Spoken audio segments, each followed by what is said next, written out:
Alright, we're back with the much requested Phase 3 Rogue Boss DPS guide. So this is probably one of the most requested videos I get asked to make every single phase, and I don't always make it, but we're back. This phase I'm gonna run you through the Rogue Boss DPS guide for all the bosses in Hyjal and Black Temple. So yeah, let's get into it. Now you might be asking, Snow, where was the boss pass video for phase 2? And for phase 1 you only really did like that short Patreon one and you never did anything after that. So where are the boss pass videos and why am I doing one now? Well, TBC is kind of weird in that it's even less good to be a parser than it was in Classic. Well, it's still fun to be a parser, but in TBC, a lot of times by doing a lot of passing tricks, you're actively being a worse rogue. And I really don't like that sort of gameplay. I like to contribute to the raid, and if I'm passing, that's great, but I also want to be doing my job that the raid brings me to do. So in TBC, it kind of died a little bit with the passing, and that passing has become very group dependent. It's kind of a meme in a lot of ways now. You are actively hampering your guild in some encounters if you just blindly chase the pass. So this guide is going to be, yes, it's going to be a lot of boss DPS tricks and ways to improve your DPS, but it's also going to be a general how to play your rogue well guide in a lot of ways in some of these encounters. So it's not just going to be solely pass focused, but it's going to give you the right ways that I think you should be playing the encounters in a lot of ways. Alright, so yeah, I hope you guys enjoy. Before we continue, I do have to thank today's sponsor, Skillshare. So Skillshare is an online community with thousands of tutorials and classes on how to do just about anything. So if there's a skill or hobby that you want to try, chances are that Skillshare has a class on how to do it. They have ad-free online classes on video editing, photography, and even general skills like productivity. So I've used many online tutorials myself. I literally learned how to edit in Final Cut and do almost everything I do online through online lessons. In particular, I really liked a tutorial with YouTuber Marquise Brownlee on YouTube Success, where he shows how he shoots, plans, and edits his YouTube videos. Now, best of all, you can check it out for free. So the first 1,000 of my subscribers to click the link in the description below will get 1 free month of Skillshare. So go check out that link and start exploring your creativity. Thanks, Skillshare, for sponsoring this video. Alright, so as always, I throw in a Patreon bonus for all you guys on the Patreon, all 400 plus of you guys who support these videos and allow me to make just high quality content on YouTube without clickbait and fluff. So thank you so much, you guys, and the Patreon bonus for this video is a raid reminder weakaura for phase 3. So in particular, for you guys who have done Illidari Council, you know you gotta watch for Blessing of Protection. You gotta watch for Reflective Shield so you don't kill yourself. Well, I found it kind of annoying watching the little buff debuff section on my target window when I just want like a big reminder to pop up on the screen to let me know. So what I did first was edit an existing add-on to show those on the nameplates, but then I realized like, oh man, this is gonna be a pain in the butt for other people to do. So I just made a weakaura that did the same thing. So yeah, you guys can grab this weakaura that does this, and I also threw in a demon slaying potion reminder as well into the weakaura. So this will remind you to use demon slaying potion if you are only on that boss encounter and targeting the boss. So the thing I didn't like about other demon slaying potion reminders is that for me personally, I don't want to use demon slaying potion except for the bosses. And I want to use other things on the bosses like flask or major agility potions. So this is set to only show up when you are targeting a boss that is a demon in Black Temple or Hyjal, and you don't have demon slaying popped. So yeah, this is the bonus weakaura. Let me show you how it works in game. So you can see in game it's just this box here. I've made mine circly because I like circles. And I made it pink. I'm testing this out pink. I don't know if I like the pink glow yet or not. But basically when you're targeting the priest and she gets bopped or she gets a reflective shield, it will pop up in the middle screen like this. You can move this to somewhere else on the screen if you prefer. I just have it in the middle over my character because that's where I want it to be. But you can move it in game. Now for the demon slaying reminders, it just pops up over your character like this in the same area.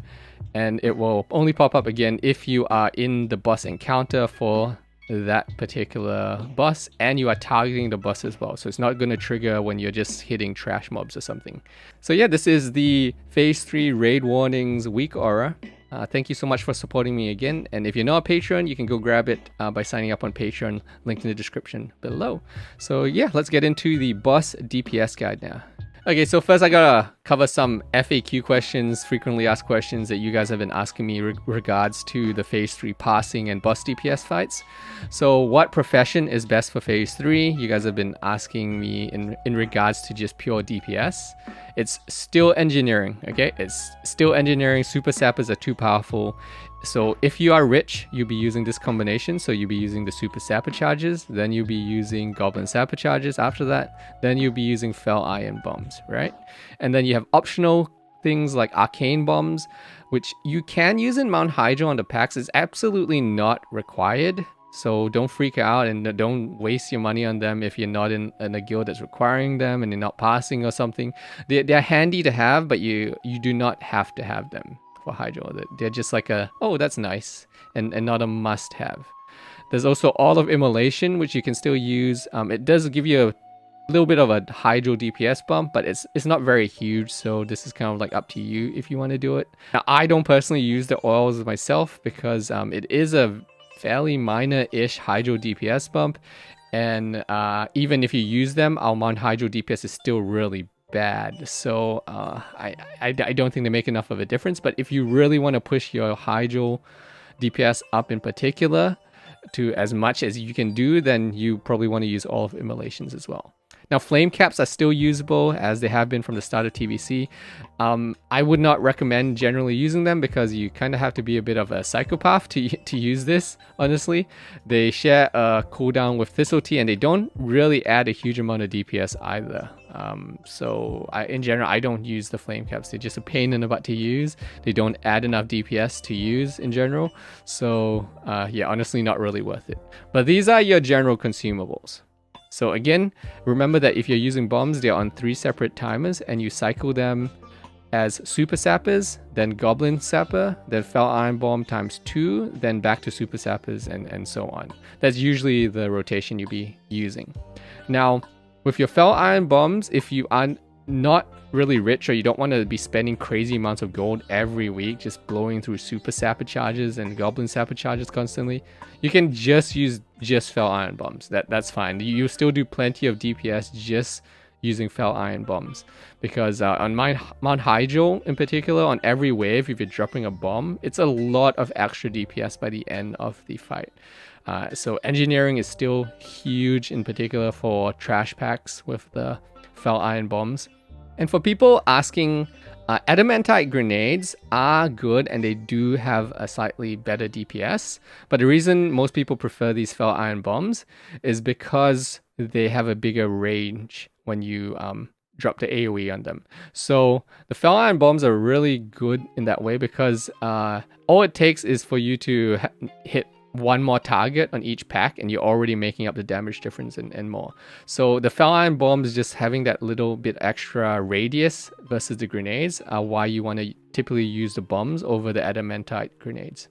Now, you still can use Dense Dynamite. If you're really poor and you really don't have the gold, you can use Dense Dynamite instead of Fel Iron Bombs. The damage difference is there, but you know, better than nothing. If you don't want to use Fel Iron Bombs, you can use Dense Dynamite. Now, if you're not an engineer, you can actually still AoE. You just have to go to Stratholme and farm Holy Waters. Honestly speaking though, if you actually care that much about the trash damage, I would just find a way to get engineering. It's a great PvE and PvP profession. I think honestly every rogue should have engineering if they can. It's just too good. It's just too good. And then you don't have to go to Stratholme and farm stupid Holy Waters to substitute for bombs instead. Now, for your second profession, it honestly doesn't matter that much. You have Enchanting and Jewel Crafting as your two options. Neither of them is a giant DPS difference or anything. Nothing in the range of Engineering, where Engineering will give you so much damage added on by the end of a Mount Hyjal, for example. Neither Enchanting or Jewel Crafting is that. I use Jewel Crafting because it's beneficial for my PvP, and it has an attack gem, which is pretty minor, honestly, and it's going to be used again in later phases for some crafted stuff as well. So I like Jewel Crafting. Technically, Enchanting will be your biggest DPS gain if you just want pure DPS gain for your second option for profession, but it's not like a crazy amount. So again, a second profession isn't a big deal, but if you really want to min-max, absolutely you can go enchanting right now, get the plus DPS gain from the ring enchants, and then if you want to go jewel crafting next phase or the phase after, then you can swap back again. There's a lot of swapping there if you want to play this game. All right, now buff consumes, what should you use? So for phase 3, everyone should know you do have the elixir of demon slaying, which you can cycle in. Now the way to use these consumes, I'm not going to go through the Valentine's Day ones because they'll be expired in another 2 weeks from when I make this video or whatever it is, because they count down in real time. It's not really worth worrying about them for just like a couple weeks of passing, basically. But demon slaying is worth paying attention to. So the way you want to be using your potions and food and such in phase 3 is you're going to have your food buff as usual, right? So you have your 20 agility or 20 hit buff. Ideally, if you want to min-max, you'd be using agility food on trash and then plus hit on bosses, assuming that you were jamming for like a hit cap of level 72. So that's what most rogues are doing. So typically agility for trash or hit for bosses is what most rogues tend to do. Now for demons, elixir of demon slaying is quite a bit more better than everything else. You can see here 265 attack power from your battle elixir, which is definitely more than you gain from major agility pots or your flask. So you will want to swap this out for the demon bosses. In particular, on Mount Hyjal, every boss after the first boss is a demon. So very good for those encounters. And there's 3 bosses in particular in Black Temple that are demons as well. So yeah, they only last for 5 minutes though. But the demon slaying, very worth using them. Now the way you use this is you will rotate. So you're still using your major agility pot or flask on trash. So you still use it at the start of the instance and you still pop all that as normal. But then you swap it out once you get to the actual demon boss. So this does mean that a lot of rogues will not be using their flask as much and they'll be using major agility pots instead because they don't want to spend money on a flask, which is much more expensive than a major agility pot, and then click it off and then override it with demon slaying and then get rid of the demon slaying after the boss is done and swap back to the flask again. It's a lot of back and forth. You can do it, but for what accounts to maybe a 5 DPS gain or something to be using the flask over the major agility pot, you save a lot of gold just using a major agility pot instead of the flask. So if you're going to be swapping, personally I just use the major agility pots and the demon slaying elixirs, and then I don't worry about flasks unless I happen to pick up a free one from the raid. Now for your Guardian buff, you can get the optional Swiftness of Zanza if you want to min-max as much DPS out as you can. This will increase your run speed, which means you get more uptime, or slight little bit more uptime on some bosses and fights and trash and such. So yeah, if you want that defensive Guardian buff, then you can go to Swiftness of Zanza. Okay, now a lot of people are asking me about poisons and sharpening stones this phase. So poisons and sharpening stones still the same as last phase. Deadly poison is still king. Okay, deadly poison still the best thing you can get. The only time you don't use deadly poison mostly is if it's a fight where you can't stack up the poison stack. So really fast fight. For example, I could see you using sharpening stones on the Shade of Akama fight, because the Shade of Akama dies in like 20 seconds or whatever it is, and you don't have time to really stack up your poisons and have it tick out or anything like that. So yeah, so outside of the situations where you can't stack up poison, deadly poisons just wins. And for those asking, consecrated stones are not good. Unfortunately, the just regular adamantite sharpening stones tend to beat the consecrated stones. So yeah, you don't have to keep your stash of consecrated stones really. You can kind of throw those out now. Alright, now let's talk Mount Hyjal. Alright, so let's get into the footage and I'm going to run you through Hyjal and Black Temple now. So firstly, this is a really early in the phase guide. We've only done Hyjal and Black Temple a handful of times on live. So just keep in mind that I'm going to explain all the different tricks for all the different bosses for DPS and passing and such. But I might not actually have the footage for every single trick because some of them are very dependent on the boss picking you. For example, like the Teron Vanish trick that I'll show you later. You actually have to be picked by the boss to get the footage for that, and I've never been picked to vanish that, so I've never been able to get the actual footage of me vanishing it. So yeah, but I'll explain all the different tricks as best I can and then show examples where I can as well. So firstly, Hyjal. Hyjal, honestly speaking, rogue DPS, pretty bad on overall, right? Any rogue will tell you that when we don't have a Blade Flurry up on this encounter, it kind of sucks because we fall so far behind on trash damage. But what you can do is you should, honestly, if you care about your PvE DPS, you should be an engineer as a rogue. In Hyjal in particular, every trash pack you're throwing one grenade at least, and it adds up. It adds up to a lot of damage by the end of Hyjal. So I highly recommend you be engineering if you're not. Now for your timings on the trash packs, it's actually really important, okay? So we fast forward to the trash pack. So for Hyjal, it's all about wave timings for the waves. Your cooldowns are very important. You need to get your 2 minutes rolling right away, ASAP. And 5 minutes, you want to start using them fairly early as well. So typically for pack 1, I'm just burning all my cooldowns because you want them to start running. Because the sooner you use your 2 minute cooldowns, they're going to come up again and then you can use them again. The only thing you have to keep in mind outside of making sure you're using your cooldowns regularly is that you want to be aware of when is the last time you can use your 2 minute cooldowns and when is the last time you can use your 5 minute cooldown before the boss. So you don't want to get caught using all your cooldowns on a trash pack and then the boss comes and you don't have your cooldowns anymore. So if you're going for the pass, that's really bad, right? So typically I stop using my 2 minute cooldowns on the second last-ish pack or the second last-ish wave before the boss. Now this is all going to come down to how fast your guild kills the waves and how much time you have in between each wave. So you will have to see, hey, when does my guild get to the boss after the last pack? How much time do I have? You're going to have to look at that yourself. But roughly speaking, I like to not use 2 minute cooldowns on the very last wave because if my guild pulls too fast, then I won't have my 2 minute cooldowns up in time. Now for 5 minutes, it kind of depends. Usually maybe around wave 4 or 5-ish somewhere, depending on how fast your guild kills the waves. You want to be paying attention to that. So typically with your 5 minute cooldowns, I only get 2 usages of them on the wave. If there's 8 waves, I typically only get to use my 5 minute cooldowns once at the start and then a second time. And then I don't use them again. But this all, again, depends on how fast your guild kills the waves. You want to time them yourself. You can, in-game, you can type /SW to open your stopwatch. And I recommend you start that stopwatch if it's your first time doing Hyjal or if you're trying to get timings. And then you can see how long does my guild take to kill each of these waves, roughly speaking. Then you will know, okay, this is the last wave that I can use my 2 minute cooldowns. This is the last wave I can use my 5 minute cooldowns.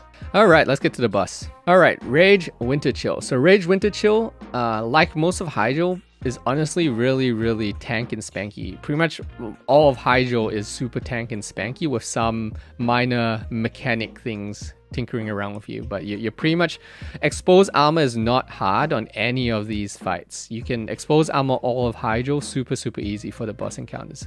So yeah, that's at least really nice. As a rogue, your life is really easy when it comes to the exposed armor requirement.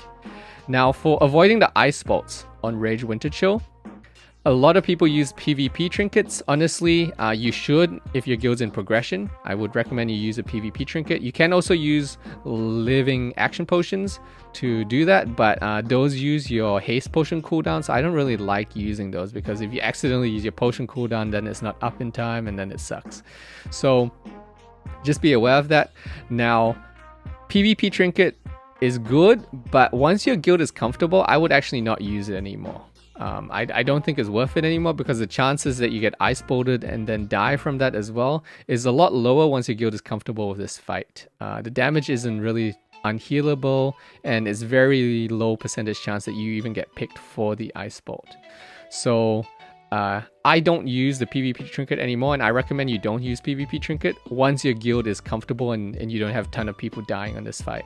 You should be good to just YOLO without the PvP trinket. Now, as far as the Death and Decay, I have heard people say you can cloak it, but when I try to cloak it here, you can see I get hit through the cloak with cloak up. I don't know if I was unlucky, but either way, the Death and Decay actually doesn't do that much damage anyway. So yeah, honestly, so unless your healers can't keep up in this fight, I would honestly just stay in Death and Decay. Unless you're low HP and about to die or something, I would just stay in and you're okay.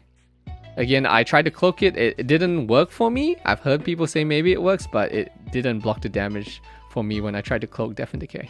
Now, as far as cooldown timings for this fight, typically for all of Hyjal, if your guild is a fairly competent semi-hardcore or better guild, you're only getting one set of cooldowns on the fight. So one set of 2 minutes, and you're going to pop your 5 minutes with that, usually with your lust or whatever it is.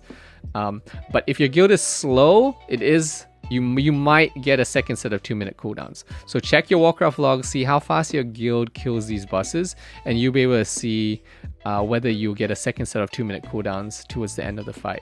And if your guild is a slow kill guild, then that means you want to use your 2 minute cooldowns ASAP.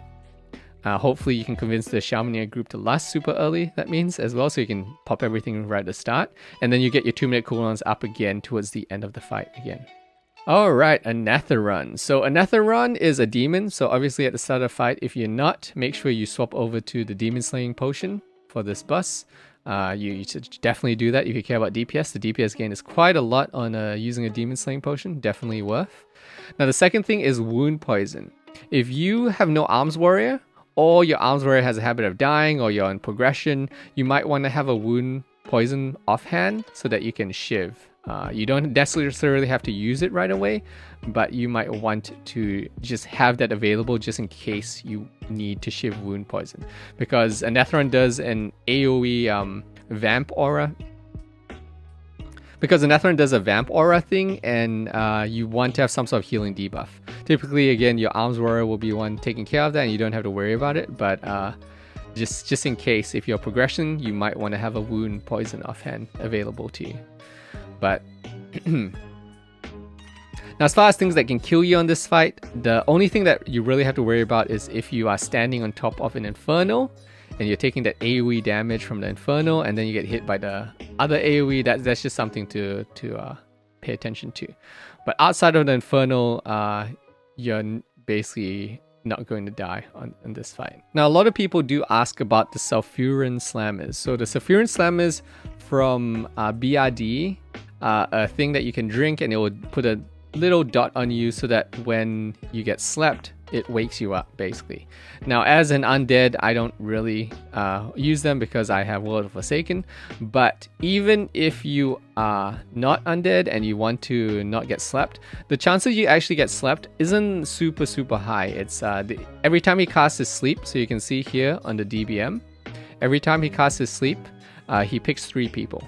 So it's not super high chance that you get picked for this sleep.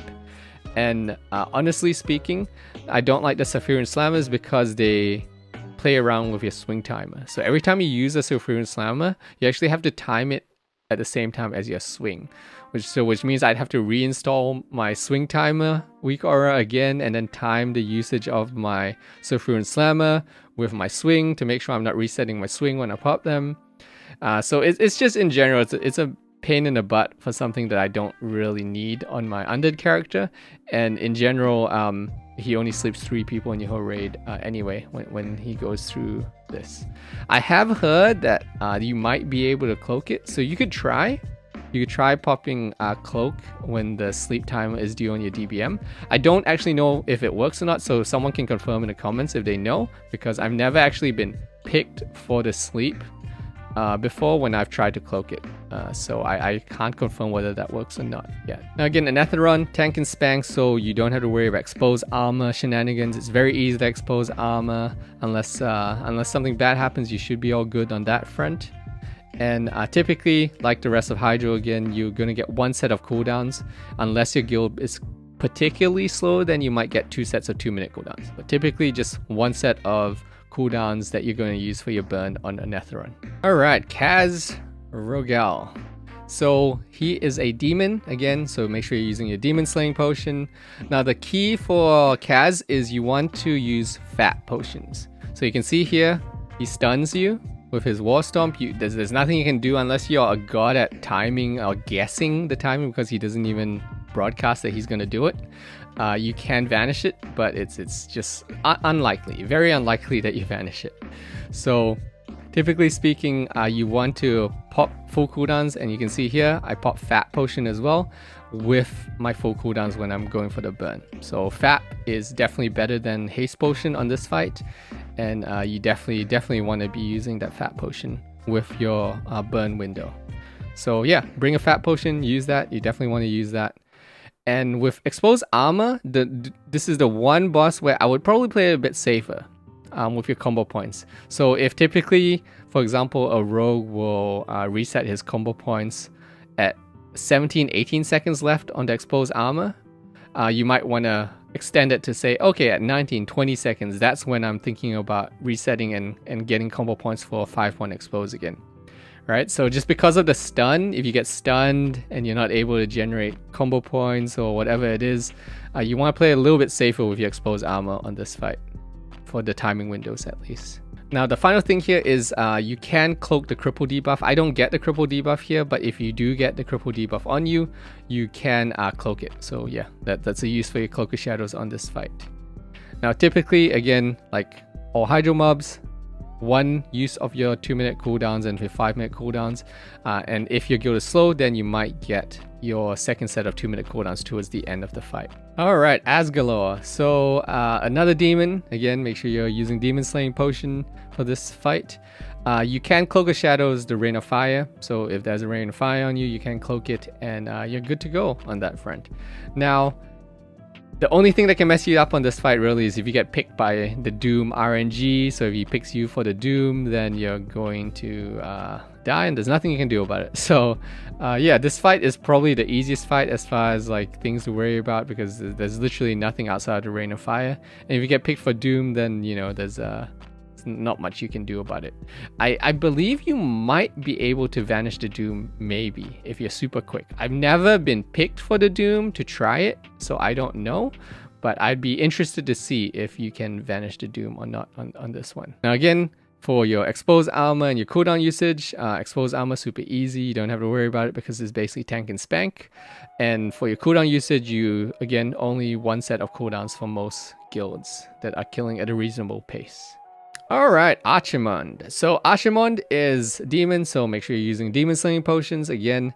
Now, you can vanish the Abyss. I have seen clips of rogues vanishing the Abyss, but it's kind of hit on miss. You might not have vanished up at that time, and you gotta be pretty quick. And you got to be picked for the Abyss as well. So I haven't even been able to test it out, but technically I believe you can vanish the Abyss. So if you see him casting Abyss and you're the target, then you can go ahead and try to vanish in the last quarter second of the cast. But it hasn't happened to me yet, so I've never been able to do it myself. Now, the thing that you can min-max for this fight is that the fears can be cheated a bit. I didn't do this here because this was more of one of our early clears, so I did not I didn't try any shenanigans on this yet. But what you can do is you can treat the fears like Nefarian in Blackwing Lair. So you can vanish one fear, actually. So one fear can be vanished if you vanish in the last half to quarter second-ish of the cast timer for fear, when you see him cast a fear. So you can watch your DBM timer, so you can see you have a DBM timer for fear. When it's off cooldown, look for him to cast fear, and then you vanish in the last quarter-ish second of the fear. So he's going to cast fear now. I'll pause it right on the timing window here. So he's going to cast fear now. So somewhere around like here-ish is when you'd be vanishing to try to immune the fear. So you can vanish one fear. You can cloak one fear as well. So you can vanish one fear, cloak one fear. Unfortunately, you can no longer lip one fear. You used to be able to lip Nefarian's fear because it was physical. Unfortunately, lips aren't really a thing anymore. So yeah, but you can vanish one and you can cloak one. And so between the two of them, I would start off with the cloak, because the cloak will come up again later, and then you can cloak another fear depending on how long the fight takes your guild to kill. PvP trinkets. You can do that. I have seen some people do that. In progression in particular, if your guild's still struggling, I would maybe use a PvP trinket to make sure you don't get feared into the fire at low HP and die, or something along those lines. But once you're past progression, typically I haven't needed to be using a PvP trinket for this fight. Especially being undead, I have a whole nother fear thing. Plus, now that you know you can vanish a fear and you can cloak a fear as well, there's a lot of ways around a lot of the fears. So yeah, now for cooldown timings, you can again expose armor, really easy mob to expose armor on, and you typically get 2 sets of 2-minute cooldowns on Archimonde. So you want to make sure you get that first set of 2 minutes out really early, and then it will come back again towards the end of the fight, so you can do a second set of 2-minute cooldowns towards the end of the fight as well. Alright, so that is Hyjal. Let's on to Black Temple now. Alright, so Najentus. Najentus, super easy fight. The only thing you have to really think about as far as DPS gains go is that a lot of guilds you see coming up here will pause for the tidal shield, make sure everyone's healed up, and then click the shield. Now, if you want to reduce this pause timing, what you can do is have everyone in your guild have a pendant of thawing, and then you can just click that to absorb the damage and then break the shield, and then you don't have to worry as much about making sure everyone's totally 100% topped off, as long as they have enough HP to survive with the pendant of thawing, which basically acts like a protection potion. So yeah, that's one thing you can do, but outside of that, super easy fight. You typically only get 1 set of cooldowns for this fight, as far as like your 2-minute cooldowns go, and exposed armor is really easy as well. The only thing you have to watch out for is if exposed armor runs out during the shield period, or you can't get enough combo points, so just be aware of that when he's shielded. But if your guilds are clicking the shield quickly, it's not really that much of a problem, really. So super easy tank and spank fight. Not much to say about this one. Alright, Supremus. So firstly, demon slaying potion, of course, he is a demon, so you want to take advantage of that. Now, the hateful mechanic on Supremus is what you have to pay attention to at the start. So at the start here, you want to be watching your threat meter. Pay attention to your threat meter. Make sure you are basically not in the top 3 melee in range. Now you will see I'm going to get splattered here because I make the common mistake of not paying enough attention and seeing that I'm safe, because I saw a lot of people above me. Right, so at this point, I actually end up 3rd melee in range, and that puts me on the hateful list.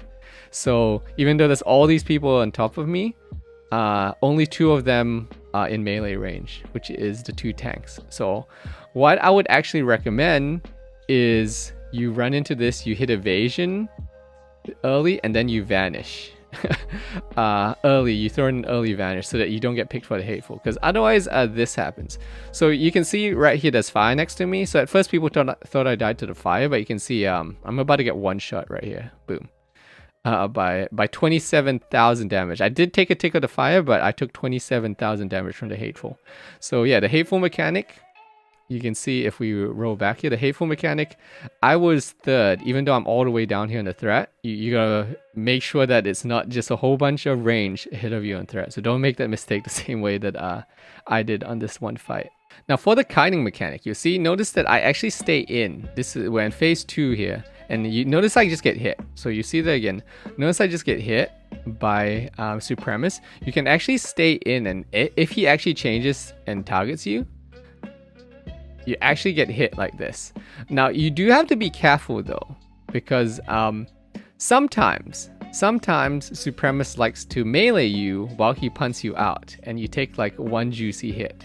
So yeah, just be aware of that. You can see I did dodge there. So if I have evasion up, I play a little bit more ballsy on this. And you can see I did dodge 1 hit. So sometimes Supremus will pick you and he'll punt you out, but he will also hit you once on your way out. So you do have to be a little bit careful of that. But he does punt you out. So a lot of times you can just stay in for phase 2 kite phase, and then he'll just punt you out if he picks you, and then you're good. So yeah, you don't actually really have to run out for the phase 2 mechanic. Now for exposed armor, I did scuff it up on this one because I got punted and I died, so I was kind of playing a bit scuffed on this fight already. But exposed armor, fairly easy to keep up overall on Supremus. Unless you get punted by him and have run away, then it makes things awkward on your rotation and such. But as long as you don't get picked for the for the focus, you're generally pretty good to go on Supremacists. It's not too hard to keep exposed armor up. Now for your cooldowns, typically you're only going to get one set of cooldowns for this fight, looking at the kill times, but if your guild is particularly a little bit slow, you might get a second set of 2-minute cooldowns. So just be aware of that. Check your guild's kill time and see whether you get 1 or 2 sets of your 2-minute cooldowns to use. Okay, Shade of Akama. Shade of Akama has actually been removed from All Stars, so it doesn't actually count towards your overall ranking for anything. You don't really need to worry about your pass on here at all. It's like Gothic in Exramus. It has no real effect. But if you still, for some reason, you want to pass on this, what counts towards your pass is only the Channelers, so these guys here in the middle, and Sorcerer ads. Those are the guys that count towards your pass. So just be aware of that. If you want to pass, you need to be hitting these guys in the middle and Sorcerers. And then obviously Shade of Akama once he's active. Now the problem is that if you actually care about a pass, you need to cleave if you want like a really, really good pass. So the ideal is that hopefully you find a Sorcerer next to a Channeler. So one of these Channelers, you get a Sorcerer close enough, and then you can cleave off that and get a really good cleave damage. And then hopefully the Channeler and the Sorcerers stay alive for long enough. But if your guild is doing any sort of siege shenanigans or anything like that, it can be hard for these guys to actually live long enough, and it can kind of suck like that. See, so like right here, when the ads come in, you want to basically try to find a Sorcerer and a Channeler close to each other. And then that will count towards the pass. But again, this doesn't count on your all-star points anymore, and this has been removed for all the rankings and such. So you can see here, Sorcerer. Right, so what you'd want is you have a Sorcerer next to a Channeler, and then you cleave, and that's where you get a big pass. But again, doesn't count anymore. So for the most part, I don't care about this fight anymore because it's kind of a Joker fight anyway. So yeah, you can kind of ignore this one if you don't care about the pass anymore. One thing to note though is you don't have to expose armor. At least I don't expose armor on Shade of Akama, because by the time you get exposed armor up, the 5 points and such, he's usually like half dead already, and it's just not worth the timing for that anymore. So I just go full damage on Akama, and that's pretty much the fight. Now as far as your cooldown timings go, typically again Shade of Akama dies so fast you only really get 1 set of cooldowns on this fight. The thing though to keep in mind though is if for some reason you are lusting on this fight, you do want to make sure that your shaman is lusting a little bit earlier and not just on Akama, because Akama dies so fast that lust will be half wasted if you wait till Akama comes out and active before you actually pop your lust. So usually it's somewhere like halfway through the ad phase, then you pop lust, and that will be up for the entire time. But yeah, it just depends on what you're doing. If you're cleaving, maybe you want to pop lust at the start. It just kind of depends. But again, this fight has been removed, so you don't really have to worry about passing on this if you don't care about any of that. Okay, now Teron Gorefiend. So Teron Gorefiend, if you are targeted by Teron, so it's basically a tank and spang outside of the mechanic that everyone knows, the minigame mechanic for Teron Gorefiend. So if you aren't targeted by him, it's basically just in tank and spang for the entire thing. But if you are targeted by him, as a rogue, you should actually never have to even do the mini game because you can vanish it. So he's going to cast, we'll go back here and you can see him casting Shadow of Death here, the first one, right? So there's a cast bar that pops up. So you can watch for the cast bar. When he's casting Shadow of Death, if he has you targeted, just vanish and you're good. That's basically all you have to do. Just vanish during the cast of Shadow of Death, and he will think that he cast it on someone, but he will not cast it on anyone, and he'll just ignore that Shadow of Death phase. So yeah, Shadow of Death is something you can avoid as a rogue completely. So you'd actually never have to worry about it. Outside of that, the fight is literally just tank and spank. Don't try to cloak Shadow of Death. It does not work. So cloak does not work on Shadow of Death. But outside of that, literally just tank and spank. Expose armor super easy to do because of that. And you only usually get 1 set of cooldowns on this fight for most guilds. But again, if you go slow, you might get 2 sets of 2-minute cooldowns. Just check your kill timings. Alright, Reliquary of Souls. So this fight is interesting. There's some fun things you can do. So firstly, skip expose armor for phase 1. You do not need to expose armor in phase 1. So just skip that entirely. Okay, and you want to save evasion. Save evasion for the end of the phase 1. So if we skip ahead till the end of this phase 1, you can see I'm tanking, right here, right? So when the enrage timer starts going off, a lot of rogues are asked to tank. So you will need to save evasion, run into as close to him as you can because he targets you based on range. Just make sure your back's not to him because then he'll hit you through evasion. But you want to hit evasion when he goes into enrage mode, and then you are the tank and you're just standing closest to him and dodging. Hopefully dodging and not getting hit.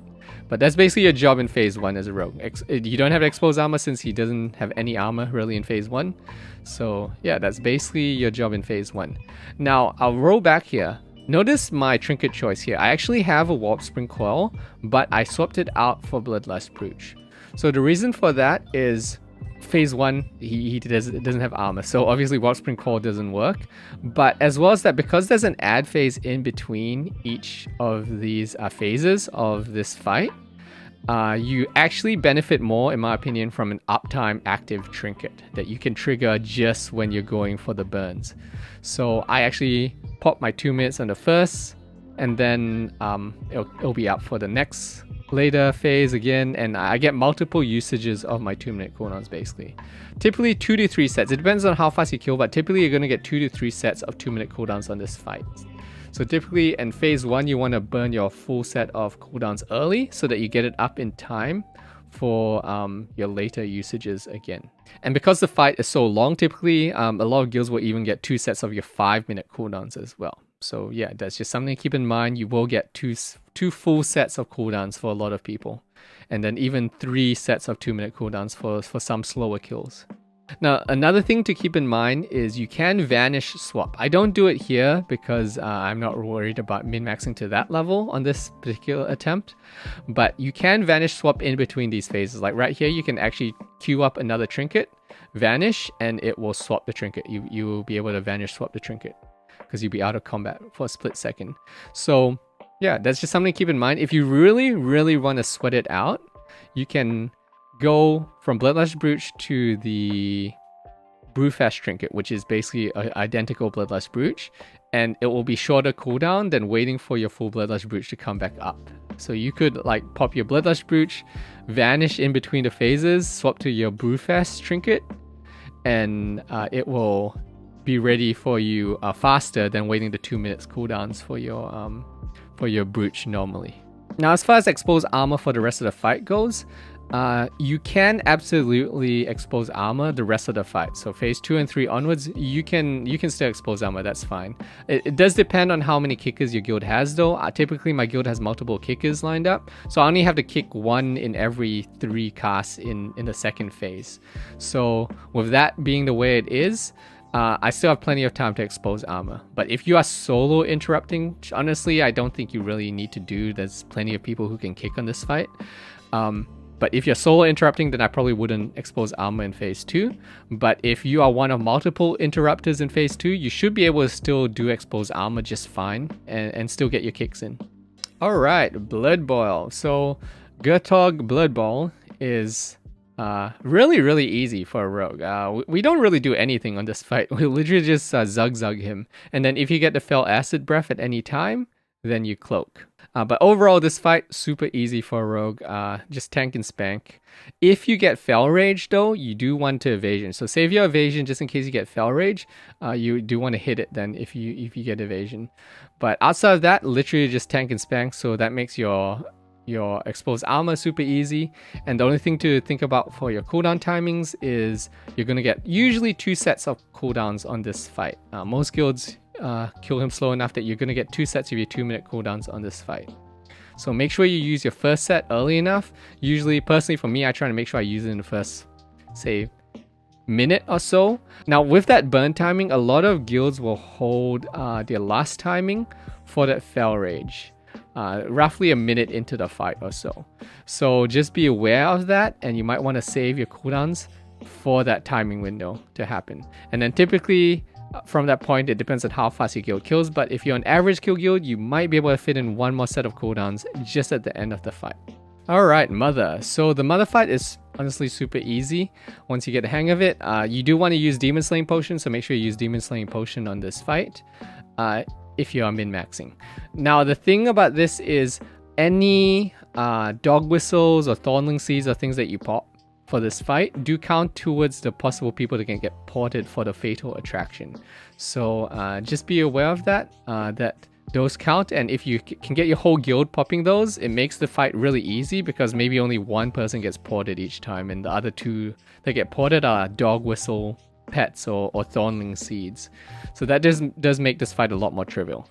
Now, as far as the shadow resist goes for this, you can use shadow resist, and I do recommend it for your progression fights. You use the shadow resist, but honestly, as a rogue, if you're an engineer in particular, once your guild is comfortable, you're one-shotting the fight every week, it's not hard anymore, I would stop using shadow resist completely. I would only use the rocket boots and the jewel crafting necklace, which is the pendant of Shadow's End, to give you that clicky shadow shield. And outside of that, I don't think you need any more shadow resist, because as a rogue, if you hotkey rocket boots and the necklace for one time, so that's one time you get ported, and you get ported again, you still have your sprint ready. And then if you get ported a third time, that's when you just say, well, this game just hates me then, right? I don't know anyone that gets ported 3 times, but if you get ported once, you're very, very safe with rocket boots and the necklace. You get ported again, you're still good with the sprint. So typically rogues in particular in this fight, in this fight in particular, I'm not actually using any shadow resist right now. I'm only using rocket boots and necklace in this fight. And the only reason my damage is down here is because I was a tag along for this fight. I wasn't supposed to be in on this fight, so I'm in the shaman group with no Wind Fury right now. I'm still doing decent damage without Wind Fury. But yeah, you can see our damage is actually really good on Mother, since we don't need to use the shadow resist here. Oh, and for those people that keep asking, Cloak of Shadows does not work on Fatal Attraction, but you should still use it anyway, because there's a whole bunch of shadow damage going out, and if you get Fatal Attraction, you don't want to take additional shadow damage that might push you over the edge and kill you, right? So you should still cloak if you get Fatal Attraction ported, but it will not block the Fatal Attraction damage. Okay, so that's the deal with cloak on this fight. Okay, now for this fight, rogues, you are always on this lady here. Okay, you're always on this priest. We are typically the kick butts on this. If you're lucky, you get to DPS and you'll be DPSing the paladin and the rogue on this fight, and it's pretty much you just chase them around DPS the whole fight. But if not, the typical rogue is just on interrupt duty on this lady right here. Now rogues, I know that you guys love to pass. I like to pass as well, it's fun. But on this fight, if you're on kick duty, your pass is gonna suck. There's nothing, even if you run away, like right now I have a window, maybe an opportunity when I can't do anything when she's bopped, if she was bopped, and I run and go damage something else and come back. It's just not worth doing any of those shenanigans, because your pass is going to suck regardless of what you do. Your pass is just going to be awful if you are on kick duty, so it just doesn't matter. I recommend you just focus on playing the interrupt game if you are on this. Now to do the interrupt game, you want mind numbing, so you can see I have mind numbing right now in your offhand. Now the reason you want mind numbing is because sometimes the curse will drop, and you want to make sure that you are able to slow her casting. So by having that mind numbing, your damage doesn't matter anyway, so you must as well make it easy on yourself by being able to shiv a quick little mind numbing poison on you. Now as far as what you're interrupting, you actually only want to interrupt 2 things. So you can see here, sometimes I'll interrupt the smite for fun, I guess you could say, but you don't actually have to interrupt it. Now the 2 things you actually want to interrupt is not this Empowered Smite. This Empowered Smite doesn't really do much. In a lot of ways, it might even be better to let her sit here casting Empowered Smite with Mind Numbing on. So you waste all that time casting a spell that doesn't really do that much. It doesn't really matter if she gets it off. It doesn't do that much damage. But you do want to interrupt Divine Wrath. So Divine Wrath, you can see, I believe right there, after that Smite, she casts Divine Wrath. So you want to interrupt Divine Wrath. That does a whole bunch of damage. So definitely interrupt that. And interrupt the Circle of Healing anytime she casts that. Those are the 2 things you have to interrupt. The Smite, you can just ignore that. And every time she casts Circle of Healing, if that gets through, she's going to heal all the other guys for a ton of damage. So this cannot go through. You do not want to let Circle of Healing go through. Now as the interrupter, your job is to call out bops as well if no one else is calling out bops. So you can see that I couldn't actually interrupt, but we have a shaman who helps interrupt there. So I call out if I can't interrupt. So again, I have the weakaura for patrons, but there are other ways to do it if you want to install add-ons, other things to monitor it. You can see here, this was before I had the weakaura. And it tells me, oh, she's bopped right now and she has reflective shield. So while you're doing your interrupt duty, the two things you want to pay attention to is if she has bop, you want to call and say, hey, she has bop, someone else has to interrupt, I can't interrupt right now. Or if she has reflective shield, you want to obviously not hit. You don't want to kill yourself, basically. So yeah, anytime she's got reflective shield, don't hit her. You can still kick and then turn off auto attack after that, or walk away. But you do not want to stand there hitting when she has that. Now, if you don't know how to do it, I assume most rogues know how to do it, is that you just want to build up combo points, and then you get out of range, and then you use deadly throw with PvP gloves. So make sure you have a throwing weapon and PvP gloves, and you can throw. So rogues you can actually, if you want to, you can interrupt everything. I know plenty of rogues who purposely interrupt everything. All 3 spells when she's not bopped. When she's bopped, obviously you need to call for your shaman. But as long as she's not bopped, rogues can actually interrupt absolutely everything that she casts. So yeah, just keep that in mind. I actually think Council is the most fun fight, or one of the most fun fights, because you are actively contributing, you're actually doing things, and you can see here, this is why you don't want to hit into the reflective shield. You can, it's not going to kill you or anything, but just don't kill yourself on it, obviously. And you can still interrupt through the reflective shield. Now, one thing to note before we go on here is that max your throwing skill, guys. It's really easy to miss if your throwing skill is not maxed. So yeah, if your throwing skill is not maxed, you do want to go max it out. There's a bomb guy in Netherstorm. I think his name's like Dr. Bomb or something. You go stand near him and you just throwing things at him, and you're good. Just make sure that you max your throwing skill, because if you miss, it's gonna really suck. And I learned that the hard way the first time I did this fight, because I did not have throwing skill on the rogue that I was interrupting on. So make sure you have your throwing skill max for this. Now again, on this fight, you will be standing there a lot. As you've seen, she's going to be using bop a lot. She's going to be reflecting shield quite a lot of times. There's a lot of the fight where you don't even get to do anything. You just stand there. And you can see right now I can't even attack because now she has reflective shield on. So I'm just kind of hanging out.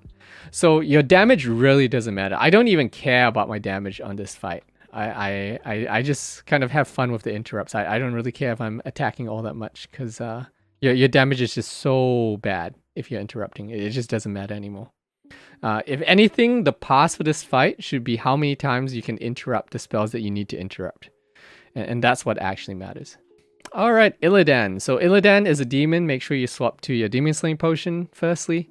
And the thing to keep in mind for Illidan is you do want to have a wound poison handy if you do not have a arms warrior who's doing the debuff for healing. So and if you want to be careful, you can have a wound poison weapon ready just in case the arms warrior dies as well. But you do want to make sure that Illidan is healing debuffed. Now, as far as exposed armoring on this fight, you can expose armor, although in the phase 2, so we skip ahead to phase 2, you do want to pay attention to how fast your guild kills these guys, because some guilds just kill these so fast that it might not be super worth exposing, but your mileage will vary here. You want to check that out and see how fast does your guild kill each of these, and whether it's worth exposed armoring in phase 2.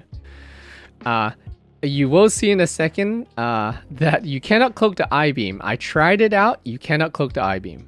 So you can see I-beam is about to come. I tried to cloak it to see if you could survive. You do not survive. You cannot cloak the I-beam. So yeah, I did it for you. So now you know. You can't cloak the I-beam. Don't try to cloak the I-beam or you will die. Now apart from this, Illidan is a fairly easy fight. So we skip ahead. I get rezzed here. Now, as far as cooldown usages go, for Illidan, you want to use your 2-minute cooldowns at the start of the fight, typically, not your 5-minute cooldowns though, because you need them for the burn phase. Assuming your guild does the burn strategy, which is very, very common now, you want to save your 5-minute cooldowns because it might not be up in time. for most guilds. So 2-minute cooldowns at the start is fine. They'll be up in time later, but then you want to use your 5 minutes later for the second burn. So your first burn is here with just 2-minute cooldowns, and then if we skip to the later phase, so after you kill the elementals here, this is when you're going to be burning now. So you can see here, now we're burning the second time, but the second time we're using our 5-minute cooldowns, and you do this to skip the phase mechanics, as a lot of guilds do now. So yeah, these are your cooldown timing windows typically. 2-minute cooldowns right at the start, and then the second time will be with your 5-minute cooldowns after you kill the Warglaive elementals, and that will allow you to push past the extra phases. So yeah, that's basically the fight. So that's all the bosses in Black Temple and Hyjal. I hope that was helpful for you guys. If I missed any little tips and things, feel free to leave a comment and I can add them to the guide at a later time. But yeah, I hope you found this guide helpful. Again, thank you so much to all of you guys on the Patreon who support me and allow me to make this type of content that doesn't usually do that well in the YouTube algorithm. And it's because of you guys who support me on Patreon that I'm able to do it. So thank you again so much, guys, and I will catch you guys in the next video. Take care.